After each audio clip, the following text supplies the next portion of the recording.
Salam sejahtera. Nama saya Mariam Mokhtar.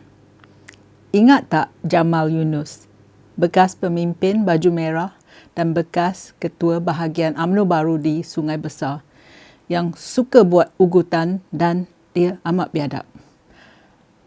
Adakah ketua pemuda UMNO baru iaitu Akmal Saleh mahu ambil tempat Jamal Yunus?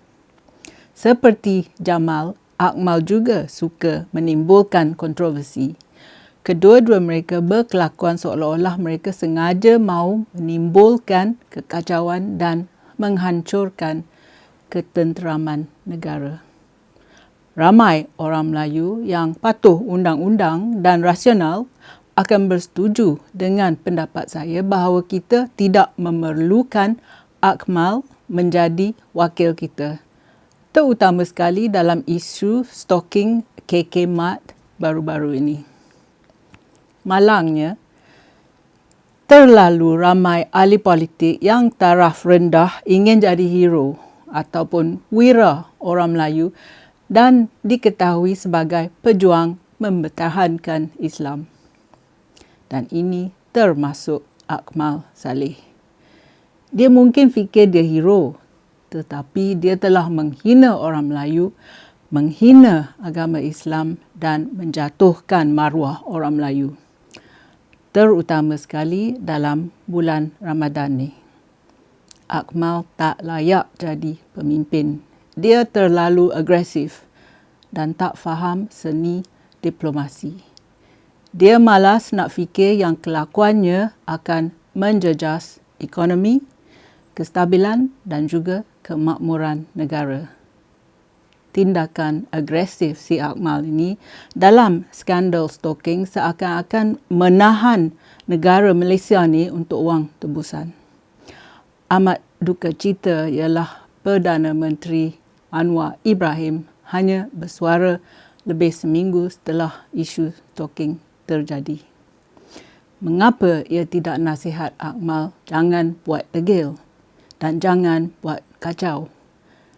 Kelembapan Perdana Menteri telah membenarkan antagonis Akmal yang ingin cari publicity, membuat huru-hara dan mengganggu ketenteraman negara.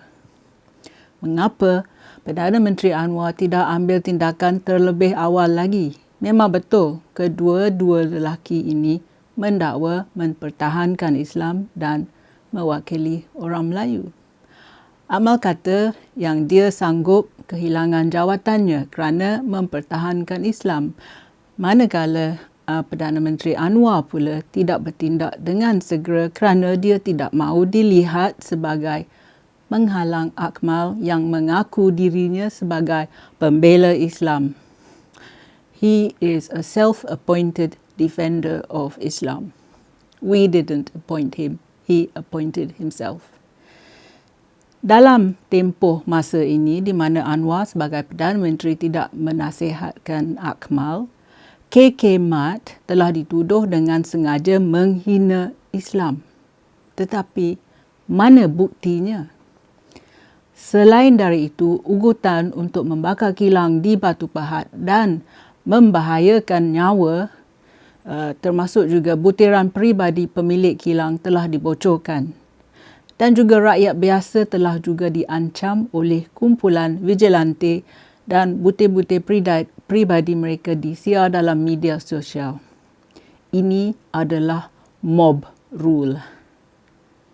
Termasuk pula pekerja KK Mat telah diserang dan dimaki hamun.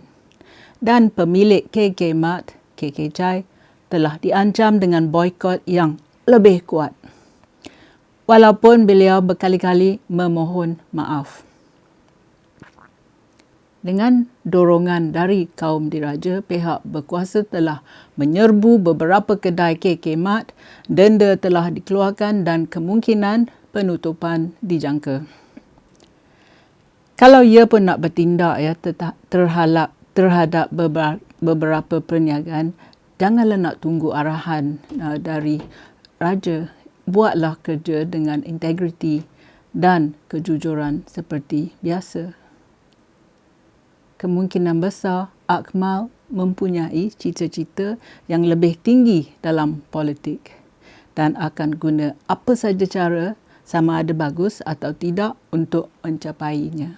Dan ini termasuk menggunakan 2R, race and religion, bangsa dan agama. Akmal mahukan kuasa dan dia tahu dia boleh mendapatkan kuasa, pangkat dan publicity dengan memanipulasi rakyat. Caranya dengan menyalahkan orang bukan Melayu, dia akan disanjung tinggi oleh khalayak ramai orang Melayu yang mudah tertipu. Memang senang untuk orang Melayu menyalahkan orang bukan Melayu menghina Islam. Termasuk itu, kita juga sedar yang orang bukan Melayu tidak boleh lawan balik. Tindakannya Akmal memalukan masyarakat Melayu dan di peringkat antarabangsa pula memalukan negara Malaysia.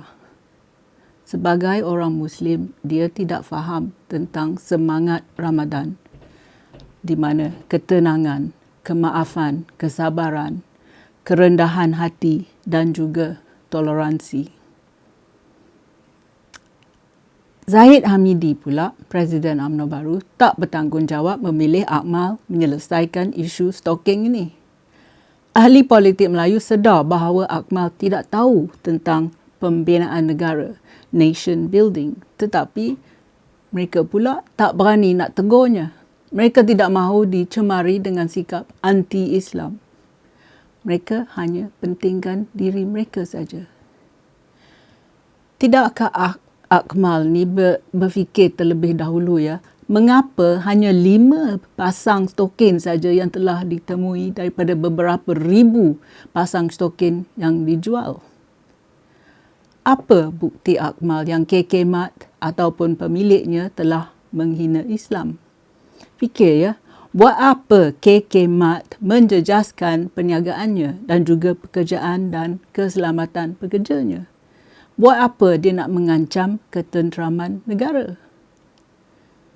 Pernahkah terlintas di fikiran Akmal ni bahawa unsur sabotaj adalah satu kemungkinan yang besar?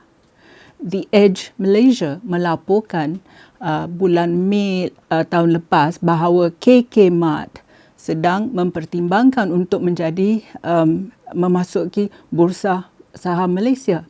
Jadi adakah ini satu kes persaingan perniagaan? Mungkin ini adalah percubaan seseorang untuk menyebarkan ketidakharmonian semasa Ramadan. Kalau anda telah kaji, setiap tahun menjelang Hari Raya, selalu ada timbul isu mengenai status halal makanan raya yang popular.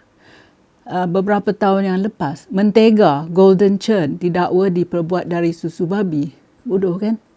Mentega diperbuat dari susu lembu, tetapi ada orang yang ingin buat kacau dalam negara. Jadi, tuduhan Golden Churn menyebabkan penjual kek lapis dan lain-lain kuih raya yang banyak dibuat oleh kedai bukan Melayu terjejas. 1 tahun lagi, giliran restoran Secret Recipe pula yang JAKIM tuduh melanggar syarat halal. Jadi, dari pemerhatian saya, menjelang bulan Ramadan dan Hari Raya, perniagaan yang bukan Melayu akan dituduh menghinakan Islam dan selama ini adalah barang makanan halal. Tetapi tahun ini pula taktiknya menggunakan stokin pula. Kami kan seluruh rakyat ni mahu pelaburan dan ekonomi dihidupkan semula. Bila negara maju, semua orang dapat manfaat. Perniagaan hanya boleh berkembang jika situasi politik dan sosial adalah aman dan stabil. Akmal ingin KK Mart diboikot, tetapi takkan ia tak sedar boikot ni ada akibatnya. Bila syarikat diboikot, tentu sekali ada kekurangan perniagaan. Loss of trade, loss of business. Bila syarikat kurang maju, kurang untung dan pekerja mungkin dipecat kerana syarikat terpaksa tutup. Jadi siapa yang terlibat? Orang Melayu juga. Akmal mahu binasakan Malaysia secara ekonomi, mengancam kestabilan, pelaburan dan ketenteraman negara. Kedua Anwar dan Zahid patut hentikan tindakan Akmal. Terima kasih kerana sudi menonton. Jumpa lagi. Kalau anda suka video saya, sila tekan like dan subscribe pada channel YouTube saya. Pertimbangkan menyertai laman Patreon saya. Terima kasih.